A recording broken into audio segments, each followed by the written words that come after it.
So Matt, you were telling me that you have a less than thrilling relationship with your sister.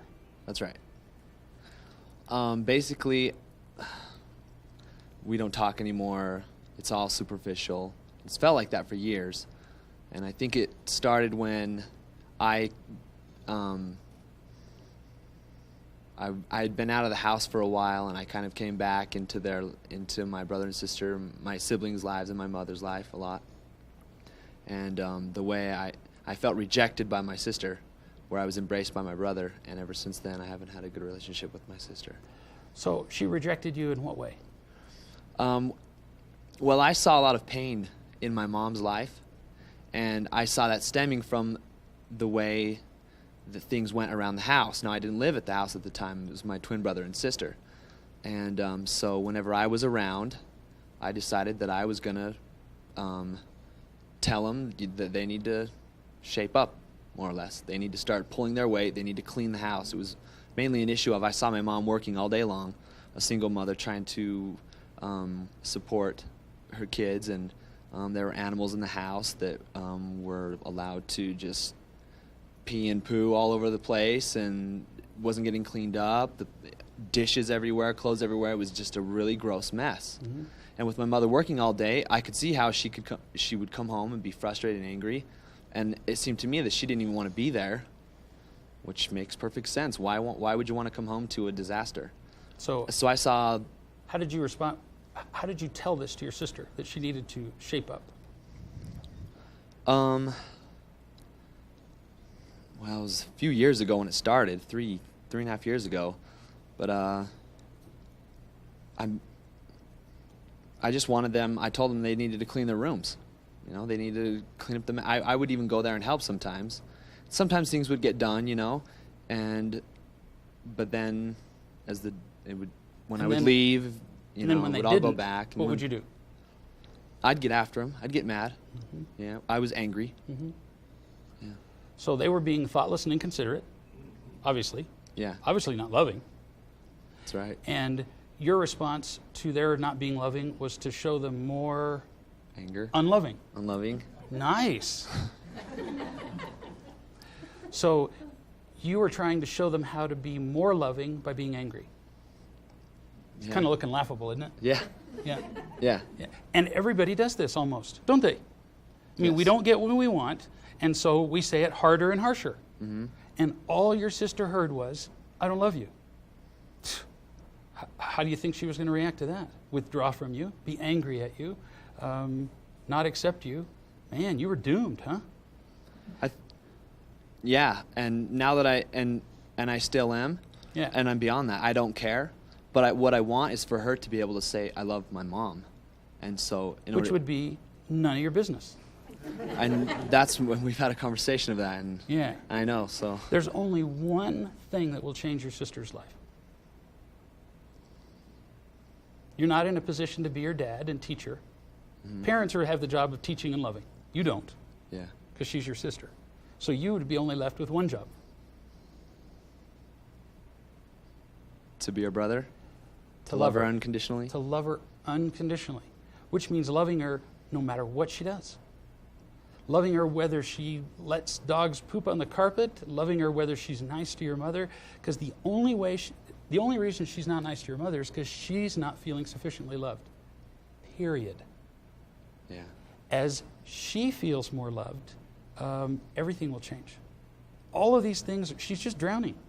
All of these things are reactions to her not feeling loved by you. Well, and other people. But the only thing you can focus on is what you do. Boy, does she need you. Cool, huh? Now, you're not responsible for changing her life. Got that? Yes. You're only responsible for loving her as well as you can. That's all. Now, that will take some practice. That will take some practice of telling other people how you're doing. And you did that here. Like, right here. You said, I'm not loving her. Didn't you? Yeah. Well, way to go. More or less. What was my reaction? So? I mean, of course you're not. You didn't feel sufficiently unconditionally loved yourself. How could you possibly have unconditionally loved her? There's no fault. We'll make it all your mother's fault. Because, really frankly, all of the problems that we have in our lives really are our parents' fault. I mean, how did we think about it? When we say that the feelings and reactions that we have are a result of the judgments that we make, right? Where did we acquire our judgments? It wasn't the mailman. And no 4-year-old formulates his own judgments. You got that? When a parent stands in front of a 4-year-old who's screwing up and goes, I am so tired of you, no 4-year-old says, now let's look at this. You look to me a lot like you're empty and afraid. No 4-year-old's capable of that. What a 4-year-old hears is, if you make a mistake, you are a loser, and I don't love you. And that's what you heard. Well, you're just passing on what you got. But now you have a chance to completely change that. You're not a loser. You just learned to do it wrong. So what? Now you can learn to do it differently. Now, what could you do now that would make a difference in the relationship with your sister? Well, I need to show more unconditional love. What would that look like? What would it look like? What could you actually do? What could you do or say with her? I could say, gosh, I've been a big jerk. Lovely. Perfect. You nailed it. Now, I would actually suggest that you practice saying that to some people, not your sister, first. Really. Well, she already heard it, so. Well, that's okay. She's right there. Well, but practice saying it with something and then say it to her in person. Because did you notice how he said it? A little pain, I've been a big jerk. But we have to practice telling the truth about ourselves to people without feeling terrible. Do you get that? Because if I come to you and I say, oh, Matt, I've been terrible. Now, what's that do? I'm making you now responsible for making me feel better. See that? Yeah. That's no good. No, I've got to simply tell the truth. Matt, I've been a real loser. I've treated you badly, I haven't been loving, and dang it, I hate that. I probably, in fact, won't quit being a jerk overnight because I'm just barely seeing it. I'm kind of giving you the words to say to her, too. But I'm going to learn bit by bit how to do this differently. So I'm going to try to be less of a jerk today than yesterday. And that's the best I can do. But boy, do I see what I've done. And you don't bring up anything that she's done. Because frankly, on the whole, other people's mistakes are just none of our business. Doesn't help. You're amazing. Thanks for doing this. Thanks. I've got a very small little situation in our family, and I thought it was big, but as I look at it now, after hearing some of the things we've talked about, it is so small that I hate to even think about saying it. They all become small. But go ahead. But the thing is, it's a safety issue. I've kind of narrowed it down to a safety issue, that we have a very small garage, and we have, in the wintertime, we have 2 vehicles. And I have a big truck, and so I try to make room for that, and have a lot of other stuff in the garage. But my wife likes to park her car in there, and sometimes she has got a new job, and she's got a lot of things on her mind. And when she comes in, sometimes she comes in too far, or hits the mirror and hits the wall. And I worry about the safety of our house and the safety of my truck. And so I've put little marks on the wall where, if she opens the door, then that's where she's supposed to stop. But she has so many things on her mind and is trying to do a good job at her new position. And so I just don't know how to get this problem. I think it's a safety issue, but I don't know. And so when she tears the mirror off the car, right. How do you react to that? Well, I went down and bought a new mirror. And good. Put it on. Do you become irritated? I didn't think I was, but now I probably was a little irritated at the time. Where is she? Was he irritated? Okay, he was irritated. Okay, I was irritated.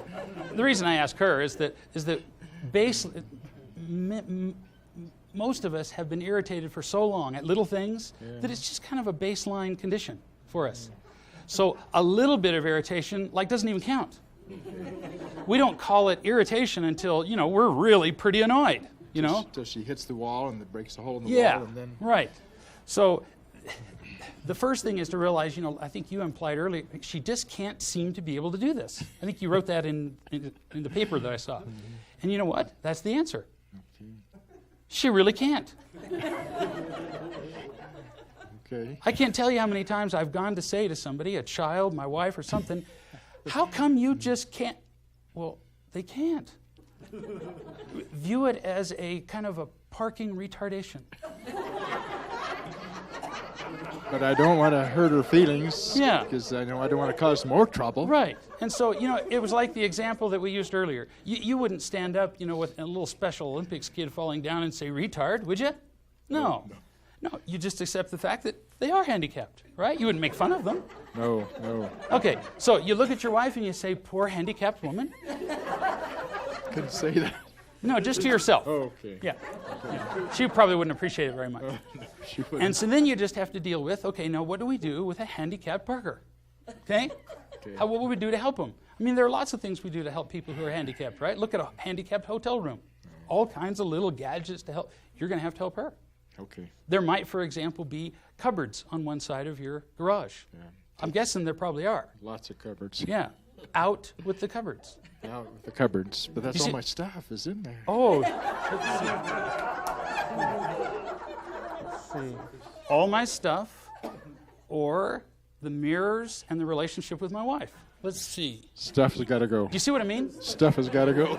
And I know it sounds silly, but I do this equation all the time. I go to get irritated about a thing and go, is that worth me fussing, fuming, getting irritated? Nah, it isn't. Okay. Trash it. Move it. Or you simply budget in your budget for a mirror a month. A mirror a month. Okay. See how easy it gets, though? That's good. I can handle that. And then you just laugh at it. It's either move the cupboards, budget for a mirror a month, but getting irritated at her, ridiculous. She can't park. Well, she's got so many other talents. So. Exactly. Oh, good. Isn't that cool? That is so cool. Here's this incredibly, obviously beautiful, loving woman that you admire in many other ways. So many ways. Yeah. Okay. And she has this one idiot flaw. That's it, one. And so instead of harping on it, you just go, all right, let's do something about it. You see? Yeah. You're done. All right. Isn't that fun? My wife has all these little things that she does that I look at them and go, what? And then I realized, well, it's none of my business. Isn't that fun to just let those go? That mirror cost about $80, so. And so you got to compute. Cupboards, mirror. You do the math, but take her out of the equation. Okay, thank you. Way to go, buddy. So you were describing some conflicts that you sometimes have with your wife about chores, laundry, stuff. Yeah, essentially, sometimes I feel I get angry when there's chores to be done around the house. Generally cooking, dishes, and laundry. Those are the three biggest ones for me. And I just kind of feel like sometimes I do the vast majority of those things, and sometimes I'm stressed out or need help with it, and I don't feel like I get it when I need it. Mm-hmm. And when you're not getting the help you need in the moment, and then you ask her, how do you ask? Sometimes I don't. Sometimes I just clang the dishes real loud, so she knows maybe that I'm not happy about it. Sometimes I ask her not so nicely. Sometimes I ask her nicely. It changes every time. Sure. Clanging the dishes, I'll bet that works real well. Yeah. Yeah, that's a good one. Mm-hmm. Little subtle, I hate you messages, yeah. So it will help you to see that what bothers you isn't so much the chores not getting done. It's kind of like the socks on the floor. How long does it take to pick up a pair of socks on the floor? 2 seconds. Yeah, 2 seconds maybe, huh? You bend over, you pick up the socks, so what? What bothers you is that those little socks are on the floor going, I don't love you. Because the person who dumped them there is saying, I don't care about you. That's what bugs us. Do you get that? That's what annoys us, is that person is saying, I don't give a rat's butt about you. And that's what you're hearing when she's not helping you as much as you'd like. So you're hearing, I don't love you. Nobody likes to hear that. And when we've heard it, especially when we've heard it for a lot of our lives, and then we see the whole deal is almost all of us have heard I don't love you from our parents, teachers, and others for a lifetime. Why did we get married? So we'd have one person who didn't say it. You see? So our expectations of that person are huge. Then when she screws up and says, I don't love you with her behavior, oh, heaven help her. See? Yeah. Then you get irritated at her, and so what are you telling her? I'm telling her I don't love her because she's not helping me. Yeah. And yeah. I love you completely conditionally. When you do what I want, I like you, and when you don't, in the garbage. And boy, she gets it. She hears that message. You don't do this intentionally. And what you're doing is so common, it's the rule. It's the rule that runs the world. Almost everybody's loved conditionally and loves conditionally. So you're not unique. Now, what could we do about this? I could be more patient. That's probably a big one. I know she would probably help more if I gave her the time to help more. Sometimes I just don't want to do things on her timetable. I want to do them on mine, and so help her if she's not ready for that. Uh-huh. So I would admit definitely that part of it is my lack of patience. Now, do you think you'll become more patient if you just say, I'm going to be more patient? No, I doubt it. I doubt it too. Now, just to save you a little time, how old are you? 23. 23. Are there any people here over 50 who have tried the I'll just be more patient approach? How has it worked? We just saved you 30 years. Yeah. It doesn't work. Why? Because you remember that circle that we showed? The event happens. You're not in charge of that. Then the judgment, the feeling, the reaction, and when you say, I'll be more patient, you're trying to control the feeling and the reaction. Good luck. We have to change the judgment. So, your judgment is that she's telling you, I don't love you. You're probably right. But you're also making the judgment that if she doesn't love you in that moment, you can't be happy. That's not true. Because you can then tell the truth about yourself to her and to others and get the unconditional love you need. And you can also change your judgment. Remember, it's a two-part thing. One's intellectual, one's not. Getting the love you need is the non-intellectual part. But intellectually, you can simply see her as drowning and foolish and stupid like the rest of us. She's not perfect. Oh, gee. And she'll make mistakes. She'll make selfish little dumb mistakes. So then, when you simply see her as drowning or as not capable of being unconditionally loving from time to time, then you can sit down and work out how you're going to accomplish this and both get what you want. The end result being, pick a thing, like the laundry. And you decide, instead of, well, how come you haven't done the laundry? Well, everybody's ruined by that point, you know? Yeah. Because then she defends herself and you attack her and we're in the toilet together. So before the laundry gets behind, you sit down and you say, so let's talk about what getting the laundry looks like. Could we agree that the laundry would all be done by, say, Wednesday and Saturday? You see what I mean? Mm-hmm. Instead of fussing about, well, it isn't done. It's a real drag to be constantly nagged. Yeah. Much funner to have a clear definition of what the job looks like. Do you see that? Mm-hmm. So then if all the laundry has to be done by, say, Wednesday and Saturday, and I'm just making this up, you come up to your own conclusion, then if the laundry isn't done on Tuesday, shut up. You see? It isn't worth fussing about. Yeah. Takes all the tension out of it. And that, for me, that also takes the whole timetable thing out. I know when the timetable is, she knows when it is, and there is no expectation that is just unknown. Everybody and I hope she knows perceives. now. See? Yeah. All right. way funner, huh? These Wow. unspoken expectations are disaster. You probably noticed that. Yeah, yeah. And you're just getting started. Way to go, thanks. So you've had some relationships with women. Sure. You've dated some. You haven't had any lasting relationships. Not long term yet. Any idea why? Yeah, I haven't really wanted one. I'm still young, and I like to just date a variety of girls and, not really have attachment. I don't really like attachment. So not really interested in an attachment and not really interested in a commitment. Commitment, that's Right? right. Yeah. Any women heard this before? I hear this from single women all over the country, everywhere I go. Men are not interested in commitment. Do you want to know the answer to why that is? All women want to know why that is, and I have the answer for you. Because you haven't found the right one. No. Shh. This wasn't your turn to talk. Sorry. Men are slow to make commitment because they're smarter than women.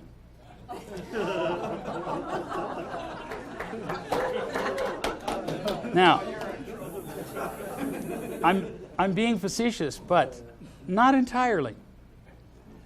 Men actually catch on faster to the futility of imitation love in a relationship. I'm not kidding. Men catch on faster that the initial of dating wears off. I think I was just hearing from you just the other day that there was a study done by some Harvard physician where they were studying parts of the brain that were stimulated by various experiences. And that initial experience of falling in love is the same area of the brain that is active when we're gambling. No kidding. It's a rush of imitation love. Now, you listen to men and women talk. When women get that initial from a guy, they're willing to go with that initial rush for a lot longer than guys are. And when it starts to wear off, they're willing to cling longer and do more things and, oh, maybe we can work it out. Whereas men more quickly realize, wow, this is just like the last 10 of them. This isn't going to work. Men are slower to make a commitment to a relationship based on imitation love because they know it won't work. Do you follow? Whereas women think, well, okay, but maybe I can work on him and change him. No, that won't work. Whereas men just give up, and they're not willing to commit to that. They catch on earlier that imitation love just won't make them happy. Now, how are you going to change that for you? The imitation love won't make me happy? When I'm sure you've experienced the initial thrill of hand-holding and kissing. It's the best part. I mean, isn't that great? Yes. I mean, that initial rush, there's just nothing cooler than that, is there? And then that lasts for how long? A couple weeks, a few days, maybe an hour, who knows? You get this? A couple of weeks at most, you see? Imitation love doesn't last. So the only way to change that is to completely change the rules. The analogy that I often use with people is anytime that we're trying to run our lives based on imitation love, based on getting and protecting behaviors, based on trading imitation love with people, we're playing on the field of death. Make sense to you? Oh, you can trade better. You can trade more efficiently. You can make better trades with people. You can become more clever. But in the end, everybody who plays on the field of death dies. Do you see? There's only one solution. You got to completely switch fields. You can't play better and more cleverly. You got to switch to the field of life. And the only way you can do that is to begin to look for real love, the real thing. So the first thing you do is you sit down with a girl and you start talking about true things, true principles, the truth about you. You talk about real love. I know a woman in Michigan who wrote me and she said, I took your advice, which always scares me. And she said, I started taking this dating thing seriously. She went on the internet and she started setting up internet dates. I think she said 2 or 3 times a week. She turned it into like a job search, which is what it is. Dates are interviews. I'm not kidding. And what she did was she sat down with guys and she started telling the truth about themselves. And at the end of the first date, by the way, the first date should be lunch. Not dinner, not some long event. No, short. Starts at noon, ends at 1.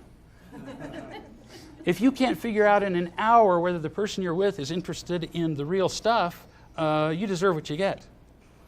And at the end of that first date, she would hand these guys a book, the Book of Real Love, and say, you know, this book has really changed my life. I'd like to talk to you about it the next time we meet.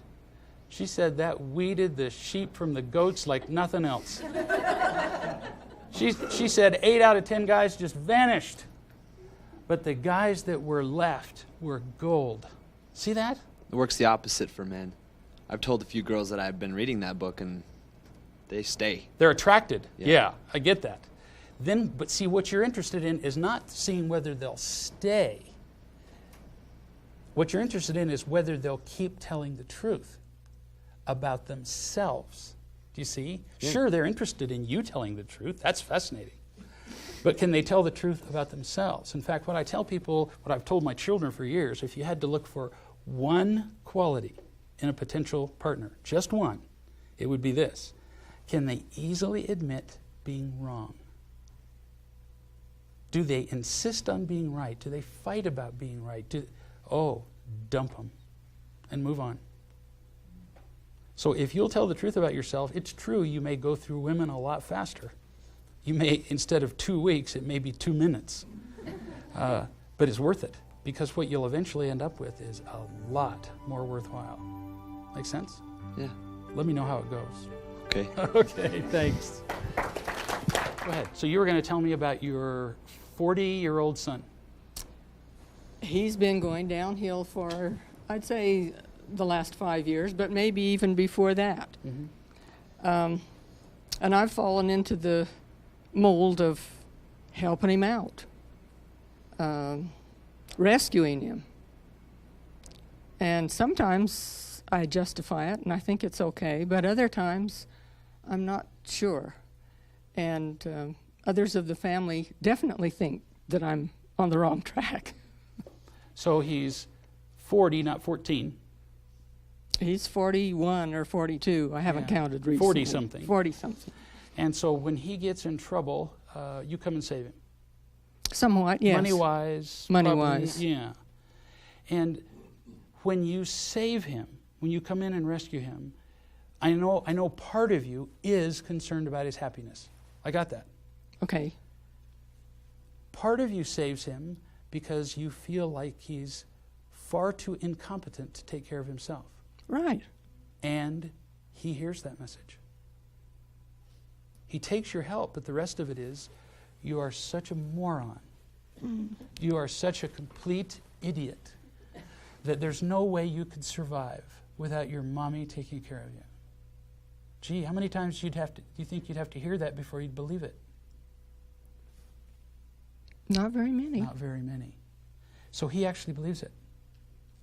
And you had a big part in convincing him that he's incompetent. It's not all your fault. I don't know when it started, but it's there. Who cares? Yeah, you could dissect the past forever.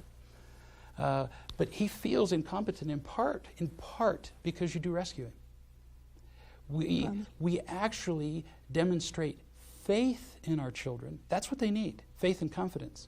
When we say, you can do this.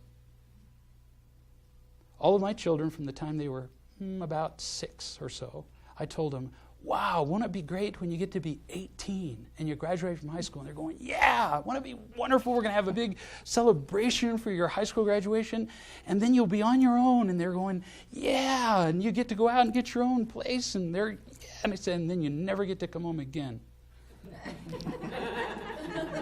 How nice. And I love you. But, I mean, what's the whole purpose of getting a little bird to the place where you push him out of the nest so they can be on their own? Well, I pushed him out, but he came back. He came now back I don't know what to do. because you let him, right? Probably. So one of my boys decided to test me.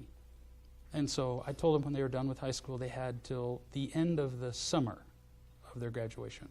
Little reprieve. And so he waited until, a couple of days before it was time to move out and said, I need some more time because I don't have a job and I don't have a place, and so I just need to stay here a little longer. And I said, no, you've had 18 years to prepare for this.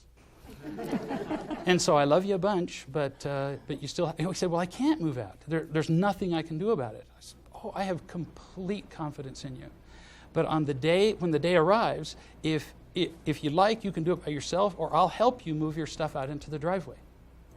He got a choice, didn't he? And you know that in 2 days, he had an apartment and a job. Wow, isn't that something? Whereas if I'd kept him, he'd still be there. And I don't want him there. It's not because it's inconvenient to me. He needs to be independent. Now, he sulked for 6 months. Didn't speak to me. But then after 6 months, he came to me and he said, I've learned a lot, and I wouldn't have learned that if you'd saved me. Mm-hmm. So remember, real love is caring about his happiness, not his comfort and his ease. Do you get that? Right. If it's just about comfort and ease, well then, dang it, we'd just keep them in swaddling clothes the rest of their lives, huh? No, it's about teaching him to make the right choices, to be responsible and all that. And boy, he'll be mad at you the first few times you say no, because you'll be changing the rules of the game. Mm-hmm. A game you taught him. So he'll be mad, and frankly, he'll have some justification, you see? Right. But you just tell him, I've screwed up. I made a mistake. I was stupid. I shouldn't have done this. I love you a lot, but I've hurt you by doing this. So, from now on, I'm going to encourage you, call you, talk to you, love you, but I'm not going to supply money or rescue you, and I'm not going to give you advice either. I really think you can do this. Sounds good. Ooh, it's so much funner. Yeah. Keep in mind, though, that for the first few months, he'll probably be just about mad as a hornet at you. I've experienced that. Yeah. He'll live through it. Mm-hmm. Really. So will you. Pretty cool, huh? Right. Yeah. Way to go, Mom. My question was, how do you help someone you love to see there is a choice that, such as someone doesn't believe there's like unconditional love out there, that it doesn't exist. You kind of talked about it before, but it was just not really clear. Like I have a sister who she just feels really sorry for herself, and I think she likes to blame her unhappiness on me.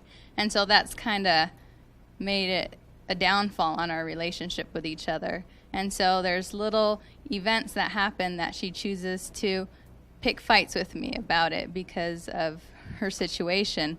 And currently she doesn't return my emails, she doesn't return my phone calls, and I invited her to, this seminar tonight, and she just communicates through my mom with me. And it's just been really hard. I had decided that I wasn't going to go to her graduation party. I went to her graduation, but not her graduation party. And right now she's deciding that she's still hurt because I didn't go to her graduation party. But she told to me in my face, I don't like you, I don't want to spend time with you. And she still heard about this, and so our relationship's just kind of torn apart right now, and I don't know how to. So, when she attacks you about something, mm-hmm. Says something's your fault, mm-hmm. What do you do? I ask her politely that I would appreciate it if I wasn't treated that way. Oops. When she's in my car or my house. Oops.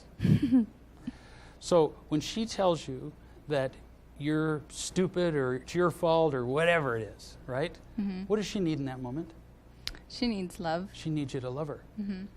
And when you say, I would appreciate it if in my house or my car you didn't treat me like that, what are you saying? I'll love you if you're different. You see that? Mm-hmm. The only way she'll ever experience real love, it looks like, is to experience it from you. Very likely. So what could you do differently when she says you whatever? Give me something she blames you for. She was moving to California, and she wanted me to take her stuff, and I asked her to give me an estimation of how much it was so I can know how much I could take to take care of for her. And she said I didn't care about her, I wouldn't take her stuff, and I said I just want to know how much there is so I can clear my space out. Mm-hmm. And she is still kind of holding on to that too. Mm-hmm. And I said I never said I wouldn't help you, I just want to know how much it is so I can tell you if I can help you or not. And without realizing it, what you immediately started doing with her was defending yourself. Mm-hmm. Do you see that? She attacks you, and then you defend yourself. Well, Yeah, I wasn't I'd probably saying this. do No, that. do you see? Uh-huh. Never defend yourself. Why? What's the reason? Because the instant I defend myself with you, whether I'm right or not, doesn't matter. I think it makes a difference. Almost all of us think it makes a difference, so we're right. It doesn't. Mm-hmm. As soon as I defend myself, who's my interest focused on? Myself. Me, see? And she feels that from you. Mm-hmm. She needs you just to listen to her. And so you say, well, gosh, I sure see why you'd feel inconvenienced that I wouldn't just take it all. You listen to her. Mm-hmm. But that doesn't mean you have to do everything she wants. And so then you say to her, if you'll give me, here's what I'd be able to take. You offer unconditionally what you're willing to do. What we do is we tend to focus on what we're not willing to do. Mm-hmm. So you say to her, I'd be willing, you're talking about taking stuff to California, right? Storing her stuff. Oh, storing, okay. Mm-hmm. And so what you say is, I have a space 6 feet by 4 feet that I'd be willing to put stuff in. You tell her exactly, and you say, I would love to give you that space. And she says, oh, well, I need a space 50 feet by 69 feet. That was more her choice. And you Yeah. say, wow, I wish I could help you with all of that. So what would you like me to do? I can give you the 6 by 4. She decided not to store her stuff at my house. Yeah, but see how it's all positive? Say, I'd be happy to give you the 6 by 4. I'll take it tomorrow and store it. If it's not enough, you could do part here, part someplace else, or do it all. But I would love to store your stuff. Well, you don't love me. Well, gosh, I'd love you 6 feet by 4 feet. You see? And if she keeps it up, you look for opportunities to be wrong. You say, in countless conversations that you and I have had, I have defended myself, which has been selfish. I have been angry at you when you really needed me to listen to you. Do you see this? Mm-hmm. What she wants to feel is your love for her. The instant you become defensive, she explodes. That's the biggest thing getting between you. Now, don't let her get away with this not calling you stuff. You just start emailing her and calling her and sending her cards. And if that takes you years before you break through, fine. It takes as long as it takes. Mm-hmm. It's worth it. I've had interactions with my family members that were, I didn't get into the woods behind my house with a Smith & Wesson in my head because I was raised by the Cleavers. We had some problems in our family. We'd gotten to the place there where there was not a whole lot of talking. My brother and I hadn't spoken in 5 years. I called my brother the first time, and after 5 years, and said, hello, it's Greg. And he said, what do you want? That's the place where we feel justified in going, well, I tried, don't we? I said, well, I just called to see how you're doing. He said, I don't believe you. And I said, well, why would you? I've never given you a reason to trust me in the past. Why would you trust me now? No defending. You see? I think I tend to do that Yeah. quite a bit. The first conversation lasted 1 minute. I'd called him every week or two after that for, probably 6 months or a year, before finally in one conversation he said, you win. I said, what do you win? What do I win? He said, I have never believed that real love exists, much like your sister said. Mm-hmm. But he said, I believe it now because you love me. Wow. He and I are best buds in the world now. That's great. Isn't that something? But it's because I refused to defend myself. And because I told him, I've been a real butt. I've been a lousy brother. I wasn't making it up. I have been. Mm-hmm. If we're not unconditionally loving, we are lousy husbands, fathers, all that stuff, right? Get to the truth and just tell people that. And if you don't defend yourself long enough, they'll start to believe you. And you'll change the relationship with your sister. Cool, eh? Sounds good. Let me know how it goes. Okay. I feel a little confused about balancing how to teach a child and loving them at the same time. You're not the only one. I have stepchildren, and they don't like school, they don't like learning, they don't like doing homework. And I would like them to succeed. So, for example, my stepson started 4th grade and couldn't read yet. I mean, he could read, but every sentence you had to correct almost every word that he would try to read. So I made it my job to teach him how to read. And so we would sit down every night, and it was every night the same drama. Why do I have to do this? And, you know, and we did it, and the product was that he can read now, and maybe in one page I have to correct 2-3 words. So he's much better, but there's still this resistance, you know. So I tried a different approach by letting him be responsible, and then of course he fails the grades. It's very frustrating, and especially because his mother doesn't support him. She says, it's not important, you don't have to do it.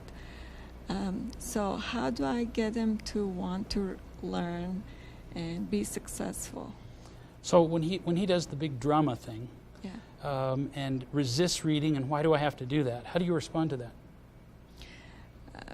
At first, I would just calmly try to tell him, because we all need to learn how to read, and if you want to be successful in life, that's the first step. You need to start learning how to read and read books and finish school and finish college. You know, you can get a good job if you finish school. And then eventually, do you become impatient with him?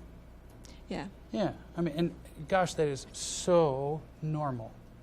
But that's where it all balls up and becomes a disaster for him and for you. Yeah. Your goal is to help him succeed. It's the wrong goal.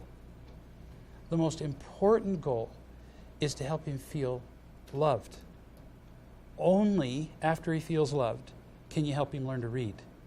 Following this? Now, is it important that he learn to read? It is. Do you love a child and not teach them? No, you have to do both. But you can't try to teach a child without love. You're dead.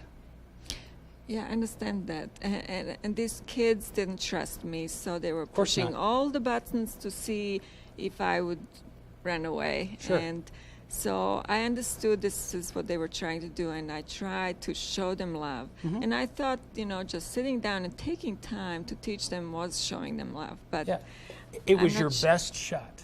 yeah. It was the best thing you But knew how to do at the still, time. you know, Way to they're go. playing the games. No, So- really, way to go. You really tried. Yeah. So instead of this pushing and pulling at them and nagging, which just kills them and you just make it a simple matter of consequences. Again, first thing you do is tell them, I've been an idiot.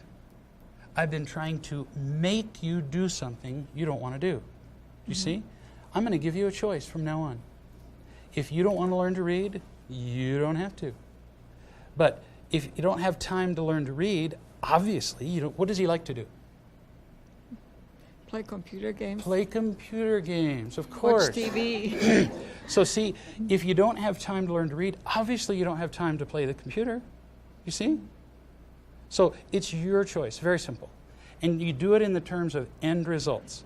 So you say, here's maybe a story that you have to learn to read with making only a couple of mistakes. You define what success is for the story. When, until you can read that story, until you have time to study long enough to read the story, obviously there's no time for computer games. You see? So you don't restrict the computer games and say, okay, there's no computer games for a month. That's dumb. No, just say, as soon as you're ready to read that story, well then, you'll have time to play computer games. We try that, and we say, okay, you can watch TV after you finish homework. And they still procrastinate, and it's 9 o'clock, they need to go to bed, and then they are mad at us because we never let them watch TV. And so you say, we're not going to do this mad thing with you anymore. It's your choice. In fact, what I tell my kids, I really want you to play computer games. I want you to watch TV. Please do your homework so you can. I hope you'll get to do it. But you see, whether you watch TV, I'm completely done. You hand them the key and say, if you want to watch TV, here's how you get it done. You get your homework done. And you don't just say, no, you define it. You have to be able to read this story. It's not just putting in your time. Do you see? When you can read this, you can play your computer games again. And then you set the next level of accomplishment. And I feel we tried that, but they feel like, okay, when I go to Mom's place, I'll do all the stuff that I want to do. Can't do anything about Mom. We can never get to do anything anyway, so we'll just complain here and say you are the mean stepmom. And so see, you make the level of accomplishment where they can watch TV and play computer games not too high. Get it? So you say to this child who's just fighting and kicking, you say, I've been a complete witch. We're going to do this different. Here's 2 paragraphs. When you can read that, go play. Easy. I hope you can do it. I hope you can go play. And then increasingly add to it. But when you say it with, boy, I really want you to be able to go do this, that is so much different than you've got to learn to read. See the difference? The one shows a concern for them. The other one shows a concern for what you want. They hate that. Making sense? Thanks. Thank you. Okay, one thing. Let me emphasize that you don't have to do any of these things. Tell the truth, learn to feel love, be loving, in order to be more lovable. Get that? You do these things so you'll be happy. That's the end result. Not so that people will like you, not so that there's not some little magical reward in heaven for doing these things. No, it's an instant happiness now and forever. It's a very cool way to live. Get that? So I encourage you. In fact, it's a promise. You do these things. Do them daily. Do them gradually. Follow those recommendations. It'll change the rest of your life. So thanks very much for coming. It's been a real treat. Look forward to hearing from you.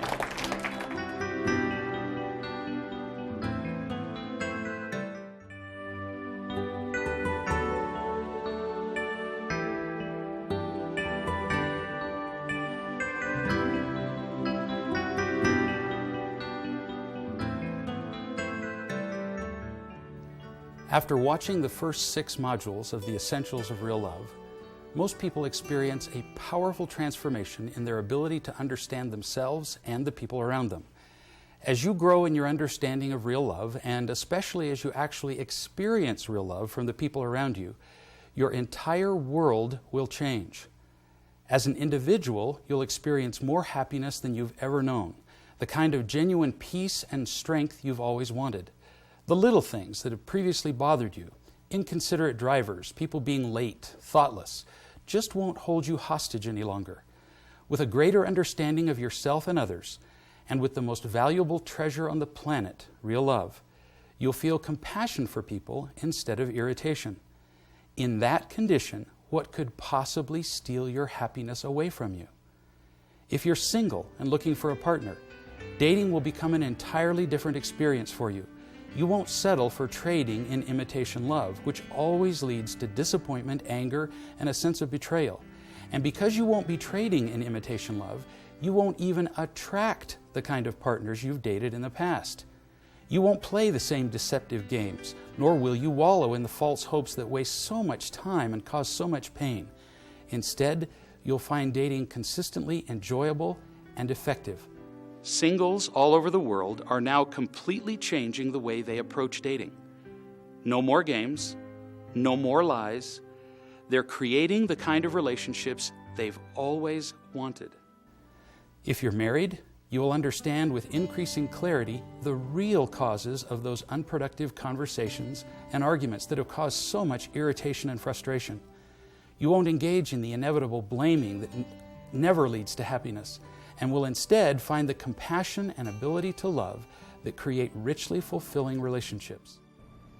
So as soon as you say, you notice I said, you're angry at him because, and the next word out of your mouth, which is the next word out of almost everybody's mouth, was what he did. He. Or him. Right. And we almost all do that. Right. In which case now you're an absolute prisoner of whatever he does. So the real reason that you felt angry was?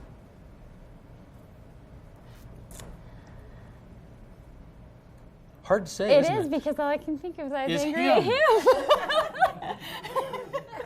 And see, you are beautifully illustrating why people stay in the same arguments for years. People get divorced over these arguments because they keep happening over and over again and they can't get out of them. So the real problem here is that you don't feel loved enough to listen to him. Okay.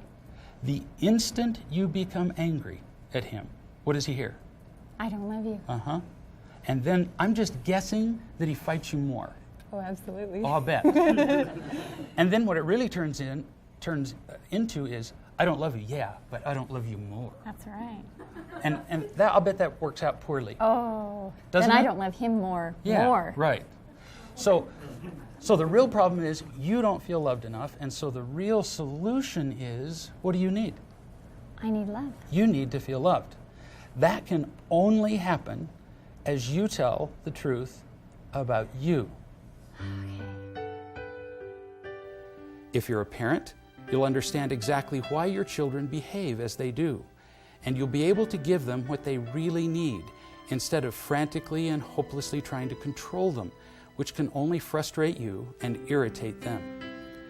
When you begin to love them unconditionally, those behaviors in your children that you now find inconvenient and annoying will begin to vanish. You'll learn how to teach your children to be more loving, cooperative, and responsible, and in the process, they will become so much happier. Do they quarrel with each other? Yes. I'll bet they do. I was just guessing. Good guess. Yeah. And they learned that from you. Okay. Really? School. No. Yeah. No. Okay, they learned it from me. Yeah. And they did because every time you get angry at them, what they learn is attacking as a protecting behavior. So here are two kids fighting, and then the mother comes in. Now remember, what they're doing is attacking. Right. And then the mother or the father, either one, comes in and says, "Stop that." So what the parent is doing is telling them to stop attacking by using attacking. Brilliant. Isn't that cool? Yeah. First of all, you need to feel more loved, or you wouldn't be irritated. Okay. You can't get that from your kids. It's not kids' job to love their parents. Forget it. And so you go tell some adults, I've been a really lousy mother. Okay. There's freedom in that. Do you see it? Not yet, but I will. Okay. What's the number one job for a parent to do for a child? Teach them. Teach them and unconditionally Love them. love them. And when you get angry at them, are you unconditionally loving them? No. Lousy mother. Yep. See that? Now, there's no accusation to it. See? It frees you from saying there must be something wrong with those stinking kids. That's where we get confused. We keep expecting the kids to change before we enjoy parenting. No. Doesn't work that No, way. it's us. Every time. Although the process of feeling loved and learning to be loving is simple and straightforward, actually achieving these goals requires real commitment, time, and patience. A lifetime of unloving experiences is not overcome quickly or easily, but with persistence and faith, you will find the greater happiness and more rewarding relationships you've been looking for. We have created many opportunities for you to continue your real love education. First, you'll benefit from repeatedly reviewing the basic principles of real love, as you've just seen and heard in the Essentials of Real Love seminar, and which you can also read in the book, Real Love, The Truth About Finding Unconditional Love and Fulfilling Relationships. These principles are applied more specifically with practical examples and exercises in the books Real Love in Dating, Real Love in Marriage, and Real Love in Parenting, which you can find on this website. I highly recommend that you actively participate in the process of telling the truth about yourself, which will create the opportunities we all need to feel accepted and loved. You can learn more about how to do this by reading the book Real Love for Wise Men and Women, and also the book The Real Love Companion. As you diligently apply yourself to the process of learning more about real love, and as you find it and share it with those around you, you will be rewarded beyond expression. Sure, at times it will be difficult, but it will also be worth it. Remember that real love isn't just another thing to add to your already busy life. Real love is life. It's what produces the happiness that we live for. It's always about real love. I promise you that if you will learn and apply the principles of real love, you will find a level of peace and happiness most people can't imagine. You will also be able to participate in healthy, powerful relationships.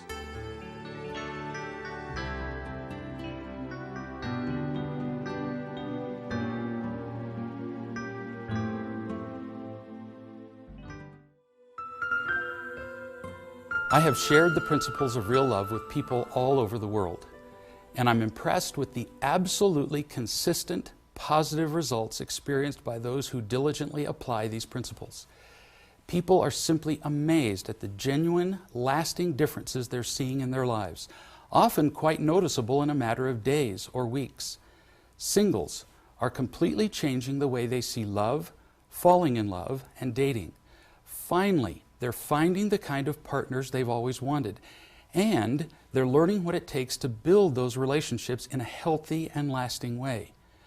Married couples are learning how to overcome the wounds and obstacles that have been bleeding the joy out of their relationships. They're learning how to really love one another, and in the process, they're creating a level of happiness they'd never imagined possible. Parents are discovering that raising children who feel loved and who are loving and responsible is so much easier and fruitful than everything else they've tried. Parenting doesn't have to be the stressful and confusing experience that it is for so many of us. We've all experienced so much frustration, irritation, and pain in our lives that we've come to accept it as normal. It does not have to be that way. The bottom line is this: people are eliminating the fear, frustration, and anger from their lives, and instead they're finding peace and real power as they feel unconditionally loved and as they share that real love with others. These people are not unique. You too can learn to find the genuine happiness they have found. As you learn the principles of real love, it's very likely that you'll have many questions. You'll wonder, exactly what does this principle mean? How would I apply that to my husband or my child or on a date? I have seen the results of real love in so many lives and with such consistency that I don't hesitate to make you a promise. If you will dedicate yourself to the pursuit and sharing of real love, you will be rewarded in ways you can scarcely imagine at this point. I know this sounds like a grand claim, but real love has a greater power to change our lives than anything else.